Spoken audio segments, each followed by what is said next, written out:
paz que ao despertar de um novo homem nos induz.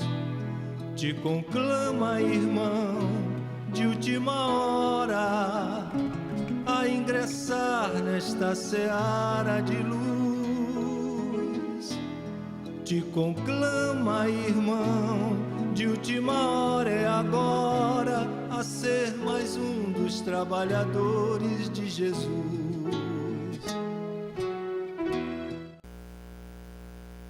E amigas, minhas irmãs, meus irmãos, a gente agradece ao Senhor a chance de estarmos juntos hoje para discutir um assunto que é um dos assuntos mais evidentes no mundo hoje, né? Que são as dificuldades máximas em nós nos relacionarmos e aquela sensação que muitos de nós sente, que diz mais ou menos assim: opa, me meti numa enrascada em relação a alguém, em relação aos indivíduos, às pessoas que estão juntos a nós. O Espiritismo, ele nos fala as relações. Ser espírita é, antes de mais nada, aprender a grande arte de se relacionar. Já falamos aqui uma ocasião e vamos repetir. Se nós perguntarmos qual foi o maior milagre, o maior feito que nosso Senhor Jesus realizou, alguns companheiros vão dizer que foi andar sobre as águas, outros companheiros vão dizer que foram as doenças que ele limpou, que ele retirou, outros companheiros vão dizer que foi a multiplicação do pão e do peixe. Mas eu digo aos companheiros, o maior milagre que o Mestre realizou foi ter se relacionado com aquelas pessoas. Pessoas difíceis, pessoas que ele falava sobre um sentimento, falava sobre uma ideia, e aquelas pessoas repudiavam e rejeitavam aquelas ideias. Ainda hoje a gente vê que é muito mais fácil nós construirmos uma obra física que leve alguns anos, algumas décadas, do que sustentarmos, às vezes, por 1 ou 2 anos, uma obra emocional, uma obra afetiva, uma construção afetiva. As nossas construções afetivas, temos a impressão que são feitas segundo a fábula de Disney, dos porquinhos. No primeiro vento que sopra, a casinha vai no chão, porque essa casinha foi feita daquele elemento, ou essa casinha foi feita sobre aquele outro elemento. Então, as nossas relações estão muito complexas, e a gente, efetivamente, não entra em um jogo afetivo, não entra em um jogo de relações para perder. Ainda que hoje, o hábito de se acabar, de se findar, e descobrir-se o antagonismo nas relações está tão sério, que a gente já ouve hoje assim: nós vamos nos unir, mas se não der certo, tem o divórcio aí, e a gente acaba. Isso já é um discurso. Eu acredito que com o passar do tempo, os convites de casamento já virão assim: convidamos para o matrimônio com data de validade aproximada de 1 ano e meio, e daqui a mais ou menos 1 ano e meio, convidaremos para renovar a data ou comunicaremos o término da relação. Porque as relações, às vezes nós temos vergonha. A gente vê alguém, encontra e pergunta: fulano, e fulano como está? E já andou. Então, as relações hoje estão muito esquisitas, porque nada resiste hoje o tempo maior, porque ficar junto, porque fazer a divisão de sentimentos, de ideias e de valores é algo muito difícil. Antes de nós falarmos sobre as uniões antipáticas, nós vamos falar sobre algumas palavras que a gente ouve e que está relacionado ao sentimento que a gente nutre um pelo outro. Antes de falarmos sobre antipatia, vamos falar sobre apatia. O que vem a ser a apatia? A apatia é a ausência de sentimento ou importância que eu voto a alguém. Então, antes de nós avaliarmos a antipatia das nossas relações, é preciso avaliar a apatia com que a gente vem se comportando ante o mundo. E nós, hoje, estamos vivendo num mundo extremamente apático. A gente assiste uma cena de violência, de agressão, de miséria, de morte, de fome, como se aquilo não fosse real. Como se aquilo fosse um filme hollywoodiano feito em algum lugar, aí fora, ou se fosse um filme feito aqui no Brasil. A gente assiste às ondas, a gente fecha os olhos e anula as nossas reações de sentimento ante as coisas. Vivemos num universo profundamente apático. E se a gente experimenta esta relação apática, onde não existem os sentimentos reais, muitas vezes nós vamos consolidar a simpatia naquilo que se vê e não de verdade naquilo que se sente. Nós adquirimos simpatia porque alguém é loiro, nós adquirimos simpatia porque alguém é moreno, nós adquirimos profunda simpatia porque alguém é magro, adquirimos profunda simpatia porque alguém é gordo. Isso é mais raro. Posso dizer por mim mesmo, é mais difícil. Adquirimos alguma simpatia pelas pessoas que têm excesso de cabelo, e tem aqueles outros que têm um buraco oculto aqui nos fundos, que faz com que a gente olhe os indivíduos assim. As nossas relações imediatas, nesta ausência, neste hábito que nós vamos adquirindo de não sentirmos nada de verdade por ninguém e não avaliarmos a alma daquelas pessoas, nós desenvolvemos um sistema de simpatizarmos naquilo que a gente vê. E é esquisito como é que você formata uma relação só no seu aspecto visual, sendo que em determinada hora o aspecto daquilo que você vê vai se desfazer, principalmente no dia seguinte, quando você arranca a maquiagem. Em algumas mulheres, a massa corrida, porque para tapar tudo que está ali, você faz uma massa corrida, e os homens também. O amor precisa sobreviver ao mau hálito. O amor precisa sobreviver às olheiras, essas imagens que a gente tem ainda uma dificuldade enorme. Então, o ser humano, por si só, ele é apático. E quando ele começa a sentir-se simpático em relação a alguém, ele sente simpatia naquilo que vê. E dificilmente a gente avalia que a simpatia que a gente vê em alguém, ela reflete a armadilha que esse alguém está construindo para nos pegar. Já percebeu isso? Começa a se engendrar. Eu vou descobrir o que ele gosta. Então, quando você se envolve em relação a alguém, as redes sociais, hoje você entra na rede social e digita ali, fulano, ele surfa, ela vai à discoteca, ela vai à boate, ele tem este hábito, ela tem esse hábito. Então nós começamos a construir um jogo de simpatia para que quando nós lançarmos a conversa, não é assim que funciona? Esse risinho confirma. Nós começamos a dizer ao outro aquilo que o outro espera ouvir para sentir algo de bom e agradável por nós. As pessoas que efetivamente são o que são, geram às vezes no outro uma nuance forte de antipatia. Ou seja, é muito difícil quando você olha alguém e fala assim, mas eu não gosto de fulano.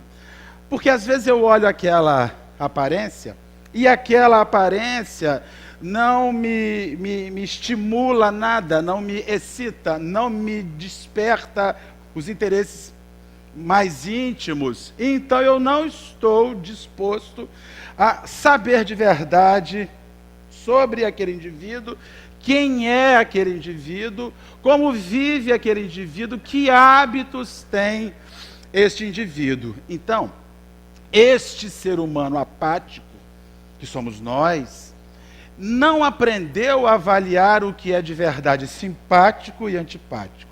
É por essas e outras que quando a gente resolve experimentar de verdade o sentimento, de verdade os valores da alma, nós começamos a ver que aquilo que nos uniu a alguém por simpatia um dia desfez-se. E mais sério ainda, aquele indivíduo que nós tínhamos a antipatia mais severa, quando fomos de verdade ver a sua alma, o seu olhar em relação a nós mudou. Se a apatia nos faz burros, e a simpatia e a antipatia que se forma nessa apatia nos faz cegos, nós precisaríamos experimentar, para termos sucesso na nossa vida de relação, uma outra palavra chamada empatia. O que é a empatia? Se a apatia eu não sinto nada, se a simpatia eu olho e amo e não sei por que amo, e se a antipatia eu olho e odeio e não sei por que odeio, mas é o meu santo, o meu guia que bateu e não gostou, na empatia eu entro na vida do outro. Nós começamos as nossas relações, nós começamos a nos ligar por sentimentos extremamente humanos, fisiológicos, é verdade. Dificilmente as pessoas se reúnem com o outro porque viram a sua alma. Dificilmente as pessoas se somam a outra porque mergulham na sua alma. Mas as pessoas se somam a outra porque ela veste 38. E uma mulher que veste 38 ou 36, ela está profundamente aliada. E da mesma forma, os meninos que malham e se inflam, eu estou inflado de gordura, mas assim, a minha perspectiva é que um dia isso se reverta num outro plano da vida. Começam a desencadear algo, e quando a gente olha aquilo e fala, eu quero isso na minha vida, porque as relações são formadas não para ser um sucesso entre os dois, mas para que os dois sejam um sucesso para o mundo. Constituímos relações hoje que movem-se por inveja. Você já viu a menina linda que eu estou ficando, que eu estou saindo? O simples fato de você unir-se ao outro está dizendo para aquele que vê o quanto você é bom, o quanto você guarda.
Alô? Agora foi. Mas eu preciso desse negócio aqui para segurar.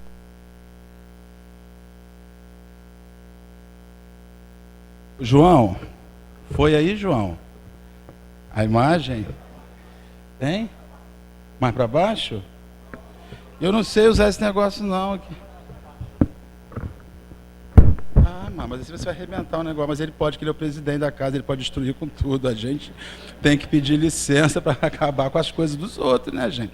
Aí a gente vê o quê? Que as nossas relações, que a gente se une para ser um sucesso para os outros. Aí nós formatamos aquela relação com pessoas legais. E aí a gente vai, adquire o imóvel legal, compra aquele apartamentinho lindo, com a pessoa bacana, com a pessoa maneira, com a pessoa que malha. Aí você fala assim, mas quais são as suas afinidades? Nós adoramos atividade física. Nós adoramos a comida com alface e rúcula. Nós adoramos escalada. A gente ama rapel. Ah, a gente ama fazer umas caminhadas, umas corridas de 120 quilômetros no final de semana. Então a gente vai dizer, mas que bom, mas essas são as suas afinidades? Nossa, é a pessoa do meu sonho. Quando você vai e se une, aquela pessoa vai no dia do matrimônio com aquele sapato alto, toma um tombo, fratura o tornozelo, tem que fazer uma cirurgia e vai ficar manca pro resto da vida. Então ela não vai mais poder fazer rapel. Ela não vai mais poder fazer uma escalada. Muito menos 120 quilômetros de atividade física e de corrida. Aquele indivíduo que você formatou uniões aonde você tinha uma simpatia enorme por tudo aquilo que queria fazer, ela vai agora precisar fazer fisioterapia 2 vezes por semana, hidroginástica. E porque não faz atividade, começa a engordar um pouquinho, começa a inchar um pouquinho, e quando dá 6 meses de relação, a relação acaba. Aí o outro vai dizer, mas eu não aguento mais segurar isso, porque simplesmente nós constituímos todo o nosso afeto na imagem que fizemos do sucesso que a nossa relação iria ter. E a mídia hoje, ela está cheia de maridos e mulheres que vivem vendendo a sua imagem. E o pior, há uma quantidade enorme de gente que compra essa imagem de sucesso, que adquire e que quer ser aquilo, mas nunca se pensa que na hora que o corpo começar a não dar mais as respostas, o que restará são as simpatias da alma. E aí nós vamos começar a enxergar que aquele objeto de simpatia dos nossos sonhos já não existe mais. Aquela imagem que nós fizemos, o gato, a gata, né? Virou um sapinho, virou uma rã, uma lagartixa, e aquelas imagens não existem mais, e as relações acabam. Na medida que nós formatarmos as nossas uniões num mecanismo de empatia, onde antes de nós vivermos com o outro, nós vamos começar a viver a vida do outro, nos colocarmos na vida do outro e descobrirmos o que o outro de verdade guarda no seu íntimo e que de uma certa forma será aquilo que sustentará a nossa relação para as vidas futuras. As relações mudam e elas passam a ser relações mais resistentes, mais fixas e mais reais. Ninguém quer de verdade amar ninguém hoje. A gente quer amar o que vê. Nós não queremos amar o que está ali dentro. Nós não queremos nem saber o que está ali dentro. E é por essas e outras que, por diversas vezes, depois que as relações se fecham, se fundem em verdade, começam a surgir as surpresas. E a gente ouve assim, meu Deus, onde está aquele príncipe que eu conheci? Onde está aquela princesa? Ela estava, enquanto princesa e príncipe, criando uma armadilha para te aprisionar. Aí a gente vai e fala assim, pessoa pérfida, pessoa ruim, me engambelou, nunca me falou a verdade sobre a sua vida. E aí, então nós precisamos recordar o Evangelho de Jesus, que tem uma frase brilhante, somente lobos caem em armadilhas para lobos. Se você entra num barco furado, é porque o seu barco já está fazendo água. E no final, quando vocês começarem a navegar, quando nós começarmos a navegar juntos, nossa embarcação afunda. E aí a gente vai e ouve as pessoas dizerem sempre assim, mas eu dei dinheiro, eu realizei os sonhos, a pessoa só faltava imaginar, pensar, e eu capturava os seus pensamentos e realizava, mas isso não é o suficiente para que a gente fique junto. Para que a gente fique junto, se as nossas almas não se falam, se as nossas almas não se olham, se as nossas almas não se gostam, a gente não suporta, principalmente a relação a dois. A gente até fica com os outros companheiros, onde nós temos o direito e a chance de respirarmos quando eles vão para suas casas, os nossos amigos de serviço, os nossos companheiros da casa religiosa, os nossos vizinhos que são insuportáveis, mas nós fechamos a porta e vamos adormecer à noite. Mas na nossa vida a dois, não dá.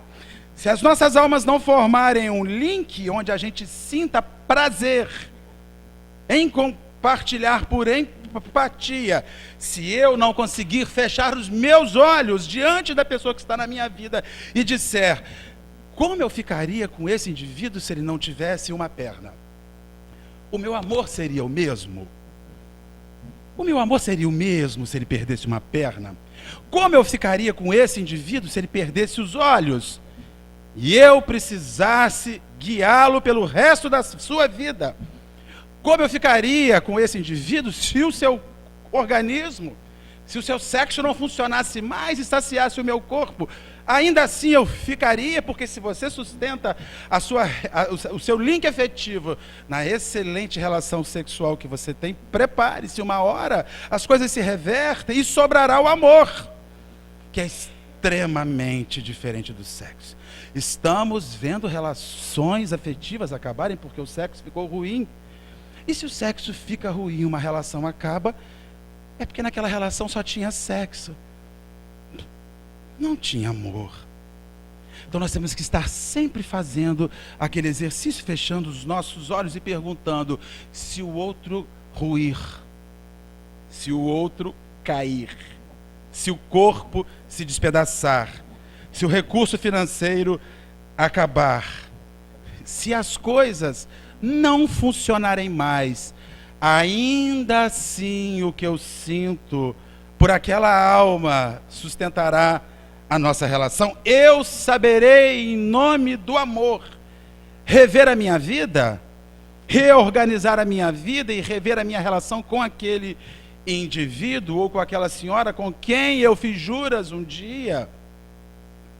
Nós estamos ouvindo sempre, escutamos sempre companheiros dizendo que a carne é fraca. E ouvimos na casa espírita aquelas pessoas que entram aqui dentro, sorumbáticas, falando baixinho, se convertendo em vítima e querem conversar. E falam sempre da sua relação. Porque quando nós nos casamos, o negócio era de um jeito. Eles me parecem, às vezes, que estão procurando aqui dentro uma alforria para cometer os seus equívocos. Mas no movimento espírita, na casa espírita, em Allan Kardec, nós vamos ouvir que se a nossa simpatia em determinada hora virou aversão, é porque lá, quando nós fomos iniciar, o que nos ligou, o que nos fundiu, o que nos fez estar relacionado, não era real. Isso é uma pergunta que as pessoas que estão juntas precisam se perguntar sempre. Às vezes chegam nas casas espíritas, companheiros reclamando da sua vida afetiva e buscam as instituições, buscam em Jesus, em Deus, nos nossos amigos invisíveis, um afrodisíaco para a sua alma. Buscam um afrodisíaco para a sua alma. É muito mais habitual do que se imagina a presença em uma assembleia espírita de pessoas que estão passando por dificuldade no seu lar. E vem aqui para que os espíritos lhes reacenda o fogo da paixão. Ele quer olhar de novo para ela e dizer: você é luz, é raio, estrela e luar. Manhã de sol, meu iaiá, meu ioiô. Aquele momento vando que coloca qualquer casamento lá para cima, né?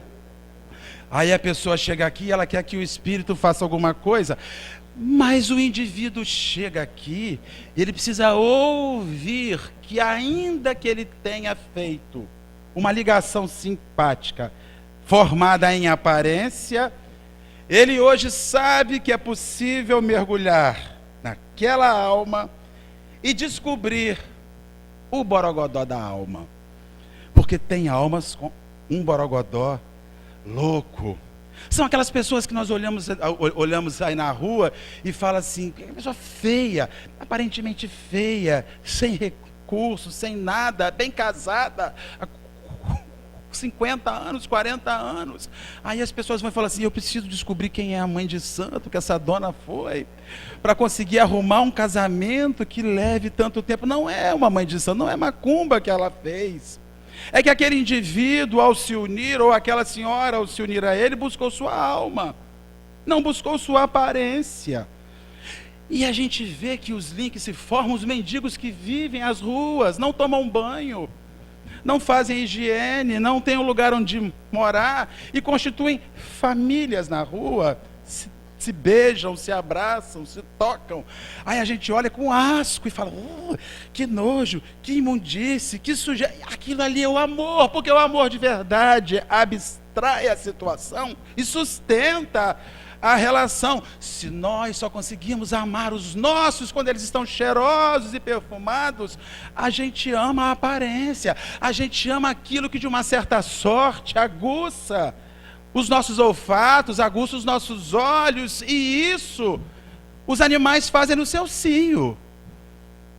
Quando a fêmea entra no cio, ela libera odores que chama o animal para o acasalamento. Se a nossa relação hoje ainda precisa de subterfúgios para que o amor exista, nos faz perceber o quão bicho a gente é. O quão bicho nós não aprendemos a nos encantar por uma alma. Eu ainda preciso sentir aquele cheiro, ter aquela perspectiva, para que o amor venha. E aí as pessoas vão e falam assim, nós precisamos, as relações começam a fracassar, e ambos os lados piram, começam a visitar aquelas lojas de objeto sexual, começam a visitar outras coisas para dar uma aquecida em uma relação. Isso é temporário. Você vai aquecer, vai descobrir uma novidade, até aquilo se tornar enfadonho, e você precisar repetir outros caminhos e outros meios. Se a gente ama uma alma, nós não vamos botar subterfúgio algum na nossa relação, porque simplesmente a alma vai além do que isso nas nossas vidas. E aí, agora eu vou falar de Allan Kardec.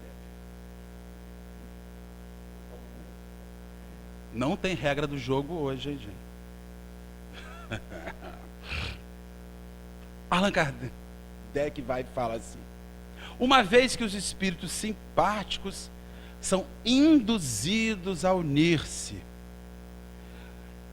de que forma que entre os encarnados, frequentemente, só de um lado a afeição, e que o mais sincero amor se vê acolhido com indiferença e até repulsão. Além disso, que a mais viva afeição dos seres pode mudar-se em antipatia ou mesmo em ódio. É a questão que ele indaga. De que maneira que é possível que indivíduos que se unem por uma simpatia sincera, consorciam-se em nome de uma simpatia sincera, unem-se, fazem família e posteriormente passam-se alguns anos e a simpatia vai se desfazendo, desencadeia-se então a antipatia e às vezes evolui para o ódio. Olha como esquisito isso, Márcio, porque Allan Kardec fala sobre isso, pergunta isso lá no século XIX, e a gente vai ver que no século XXI, as questões relacionadas à humanidade, a maneira com que a gente age uns com os outros, não mudaram muito. Aí ele vai dizer, aí os espíritos vão responder o seguinte, são as lutas, são as adversidades, formou-se a relação por uma simpatia que não era real.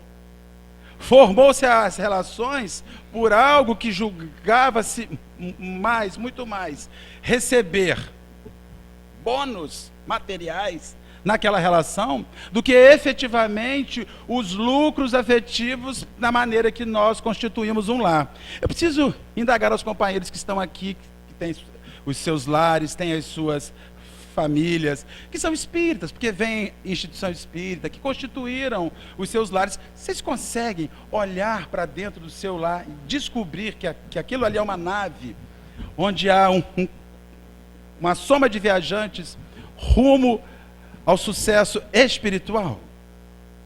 Você imagina quando você se reúne a alguém, quando você busca alguém, que você está formando um elan, que você está formando um laço, que é um elemento que representará a necessidade de ser um sucesso espiritual? Alguém que some-se à sua vida, uma experiência que há de te fazer um indivíduo melhor, mais honrado, mais honesto, digno, justo. Alguém identifica isso na família que fez? Ou identifica isso na família que está fazendo, que está realizando? Isso é um elemento que, enquanto os laços se forjam, a gente identifica os valores da alma, que quando eu me unir e levar ao meu lar, ou for para aquele lar, eu vou estar fazendo uma viagem junto? Alguém consegue perceber isso? E olha isso como um mecanismo real? Porque é esquisito quando você se une em nome de um sentimento maior, do amor, e passado algum tempo depois, aquela relação afetiva, ela começa a desfazer-se, surge a antipatia, posteriormente surge o ódio. Nós que somos espíritas sabemos que como o amor liga, o ódio liga da mesma maneira em situação inversa. Aí um dia a gente vai, sente-se feliz ao se unir, mas sente mais se feliz ao assinar um divórcio, ao findar uma relação. Quando aquela relação acaba e a gente segue o nosso caminho, um dia aquele companheiro ou aquela companheira vai e desencarna. Aí a gente vai e sente um misto de coitadinho, fiquei livre de vez agora. Aquela sensação, né, dupla. Aí ele vai do outro lado, no plano invisível, olha para o seu lar, às vezes feliz, ou às vezes repetindo o mesmo sistema que tinha antes dele. Aí ele resolve se achegar de maneira invisível, com ódio, com inveja, com rancor, com mágoa, despeito. Aí as relações afetivas começam a se desorganizar. E a gente então vem para o centro espírita, porque tem um obsessor na casa da gente. Aí tem aquele obsessor na casa da gente. Aí nós botamos o nome da família da gente na reunião, na mediúnica, para pedir que o negócio ruim saia. Aí quando o nome entra para a reunião, e o espírito vem, ele vai dizer assim: desgraçada, acabou com a minha vida, ainda ficou feliz no dia que eu morri. Ela está lá, uniu-se ao outro, não se casou, vive com o dinheiro que eu a deixei, a pensão que eu a deixei, e agora eu vejo ele lá, o filho chamando ele de meu papai. O ódio se forma. Então nós temos que ver que se as nossas relações afetivas não forem um sucesso e elas acabarem ruim, nós vamos estar gerando o pior inimigo que nós podemos ter na nossa vida. Sabe por quê? Ele será o inimigo íntimo. Ele sabe dos nossos segredos de alcova. Ele sabe dos nossos atos equivocados, sabe dos nossos erros, sabe das voltas que nós demos aos outros, sabe dos enrolos existenciais que fizemos. E no mundo invisível, ele é um arquivo vivo dos nossos erros. E aí ele volta e forma o vínculo em tudo aquilo que ele conhece em você. Principalmente se for a viúva, que quando ele se vai, ela estava lá toda enrugada, toda esquisita, Ele se foi 15 dias depois, ela fez um lifting de rosto, diminuiu a saia, pintou o cabelo e foi ser feliz. Aí ele vai falar assim: desgraçada, quando estava comigo era aquela sobra, e agora que eu me fui, ficou legal para os outros, e ainda com os meus recursos para que possa usar. O negócio é sério, minha gente. Quando nós formos unirmos a alguém, quando nós formos ligarmos-nos a alguém, é imprescindível que a gente saiba o que está fazendo ali. Aí ele vai ainda segue dizendo assim: mas não significa, não quer dizer igualmente fonte de dissabores tanto mais amargos quanto envenenam a falta de simpatia entre os seres que são ligados a viver juntos. É verdade, nós temos às vezes que acabar as nossas relações, porque há uma onda de profundo amargor em nós ficarmos juntos, porque há uma onda extremamente ruim em nós desenvolvermos juntos ali o fato de termos constituído algo. As leis humanas, elas nos ensejam a possibilidade de findarmos as nossas relações. Mas as divinas, elas vão nos repreender sempre à medida em que nós fomos irresponsáveis na hora de estarmos juntos, na hora de formarmos juntos. Uma ocasião nós estávamos na casa espírita e falamos sobre o divórcio. E fizemos um apontamento que o Evangelho nos faz sobre o divórcio. Os casamentos são indissolúveis. A gente até encerra uma relação. É um direito seu, você faz. Mas você sabe que aquele indivíduo com quem você formou aquele link, em uma determinada época você vai precisar se reunir a ele sob outro aspecto, ou do mesmo aspecto, para reconstruir aquilo que em determinada época foi ruim. Assim sendo, a gente precisa, espírita que somos, usar os recursos institucionais. A gente repete sempre isso: use os recursos que o Espiritismo te dá e te oferece ao buscar algo na sua vida. Seja um amor, seja um afeto, seja um recurso, um dinheiro, seja o que for. Use esse recurso. Use o recurso espírita.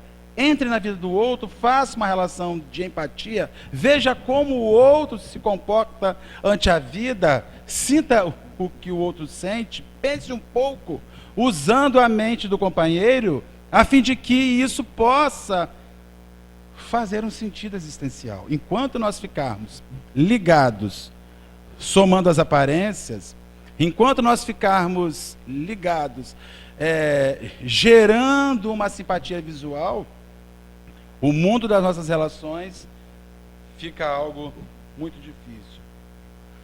Aí ele vai dizer o seguinte: mas não é que às vezes há vítimas inocentes? E o que ele chama de vítimas inocentes? Bem, em uma relação, nós temos que refletir que sempre há mais de um envolvido, há no mínimo dois. Hoje em dia, no mundo moderno, há relações múltiplas, há pessoas que a família sendo constituídas hoje com várias pessoas, onde eles aceitam estes hábitos, mas no mínimo há outro. Então, às vezes você ilude o outro para constituir a relação, mas o outro ama de verdade. E isso é um aspecto ruim no momento que as coisas se findam. Até o sexo casual, quando se faz à rua, hoje em dia, que está algo tão simples, né? Vivemos em uma cidade onde a cidade enche, recebe pessoas de fora que vêm ligados nisso, e pessoas que moram na cidade que estão esperando as pessoas de fora que venham linkados nisso. Aí você vai e você tem um ato sexual. E na sua cabeça aquilo é só sexo. Mas às vezes quando você tem aquele ato sexual que na sua cabeça é só sexo, no outro vira afeto. No outro forma uma ligação. No outro forma um envolvimento. É por essas e outras que as relações onde há amantes, que a gente espera que nós já tenhamos superado esta fase, as relações onde há amantes, onde as pessoas deixam os seus lares para viver relações extraconjugais, com o afã de viver o sexo, às vezes daquele outro que está lá, sendo seu amante ou sua amante, você está desenvolvendo um laço profundamente afetivo, que em determinada hora se rompe e você sai e deixa o outro uma vítima ciente dos riscos, mas deixa o outro com uma ferida enorme, deixa o outro com uma chaga enorme. E aí Allan Kardec nos fala a necessidade, os Espíritos nos falam a necessidade imperiosa de nós passarmos a respeitar as pessoas que vivem na nossa vida e que nós botamos na nossa vida. Os outros não são uma embalagem, um produto, uma aparência, algo que nós queremos usar até o desgaste.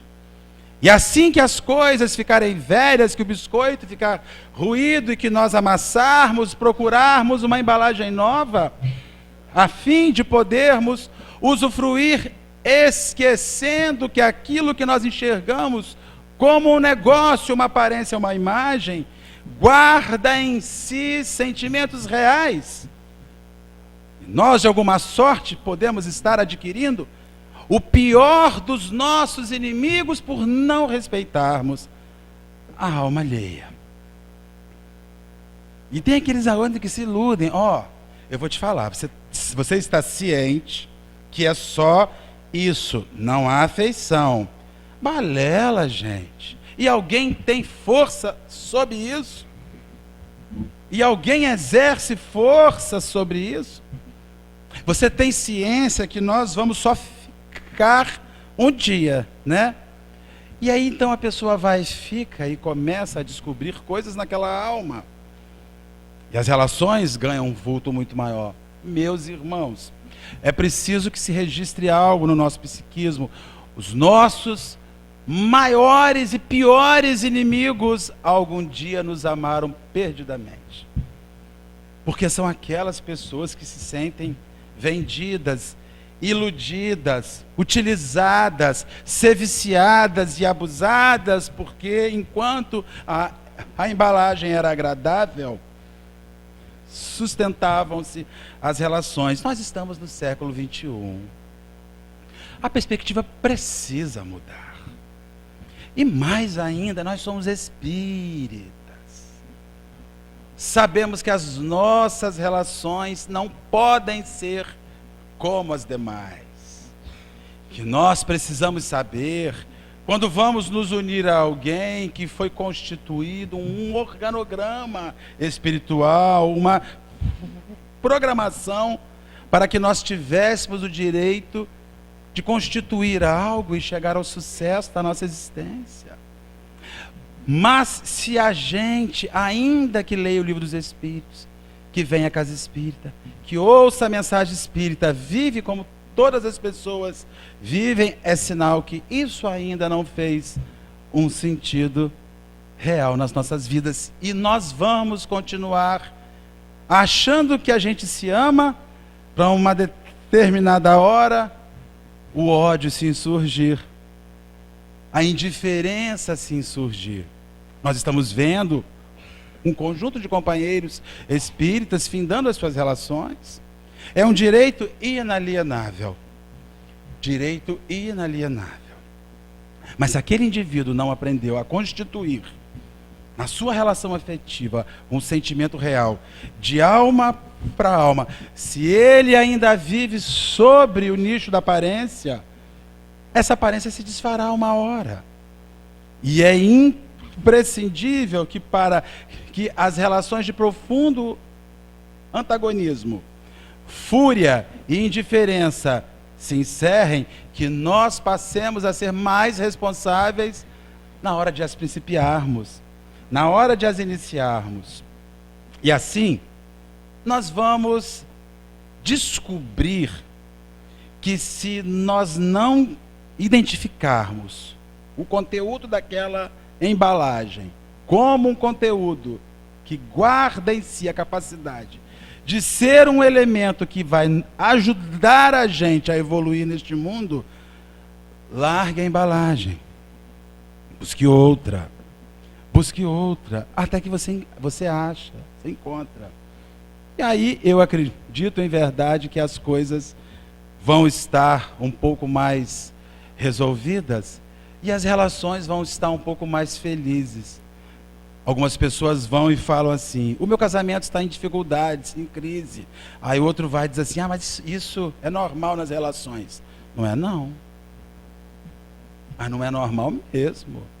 Relação nenhuma é normal. Relação onde haja o amor nunca experimenta a crise afetiva. Ela pode experimentar financeira, pode experimentar de saúde, mas afetiva nunca. O dinheiro acaba, nós continuamos nos amando. A saúde acaba e o sentimento está ali. Na medida em que nós vamos ouvindo os companheiros espíritas dizendo que o meu casamento ele anda ruim, acredite, esse casamento que anda ruim, ele iniciou ruim.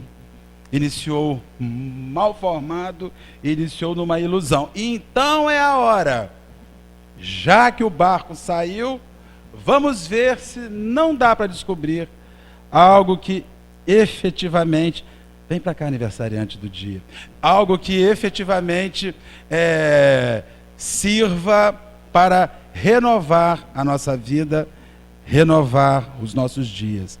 A gente agradece muito a Jesus a oportunidade de falarmos isso para os companheiros. Nós estamos vendo lares que se despedaçam a troco de nada. Mas sabe por quê? Eram lares que não tinham nada, além de nada. E aí é preciso que a gente, que busca a espiritualidade, que busca a vida futura, que busca a felicidade, reavalie-se sempre. Reavalie as suas relações, as uniões que nós fizemos. E se elas estão ruins, se elas foram uma escolha ruim, então a gente lembra que já existe em nós uma coisa chamada livre-arbítrio. E o livre-arbítrio ele não existe para nós darmos um fim na coisa, porque dificilmente as pessoas utilizam o livre-arbítrio para reformar. Elas utilizam o livre-arbítrio para acabar. Não, você tem o livre-arbítrio, acaba com isso. E poderia ser diferente. Olha, você tem o livre-arbítrio, conserte isso, descubra uma coisa nova. Por que o livre-arbítrio só existe para acabar? Por que o livre-arbítrio, as pessoas só nos lembram sobre ele quando é para finalizar algo? Por que ninguém lembra a gente que o livre-arbítrio que você tem é uma possibilidade de recomeçar? É uma chance de refazer. É uma chance de renovar. O livre-arbítrio que nos faz humanos, que nos distingue dos reinos inferiores, é o elemento que nós recebemos com o objetivo de força para refazermos sempre o que em alguma hora nós fizermos errado. Então, se você acha que a sua relação afetiva iniciou-se nas aparências, é hora de utilizar o livre-arbítrio e descobrir, fazer uma ginástica psíquica para achar algo bom ali. E olha, gente, existe. Ninguém é efetivamente tão ruim assim. Nem nós. Existe sempre uma chance, um lugar, existe alguém bonito, em uma alma que te alegre. Agora é preciso que se faça este exercício e que se use o livre-arbítrio para encontrá-la e para se refazer. A gente agradece muito a Jesus a bênção de nós estarmos com os nossos companheiros e rogamos aos espíritos amigos que sustentem os lares. Esse excesso de bandido, mau caráter, essas hordas que desorganizam, dilapidam, roubam, lesam, vendem os entorpecentes, usam os entorpecentes, são frutos de lares mal geridos, de lares mal organizados. Um lar honrado, um lar honesto, um lar onde a realidade do sentimento é aquilo que marca ele, é um lar que forma homens de bem, homens diferenciados. E aí, as nossas uniões antipáticas, em que nós não nos esforçamos para converter em simpáticas, desmorona uma família. Aí a gente gera uma família antipática. E uma família que verá o mundo e que enxergará o mundo sob um ângulo de antipatia ou de apatia. E nós vamos ver o que está acontecendo aí. Busque a origem desses homens que a gente acha que estão fazendo mal ao mundo. E você vai achar que ali em algum lugar suas famílias falharam entre si. E aí nós estamos vendo o resultado disso hoje.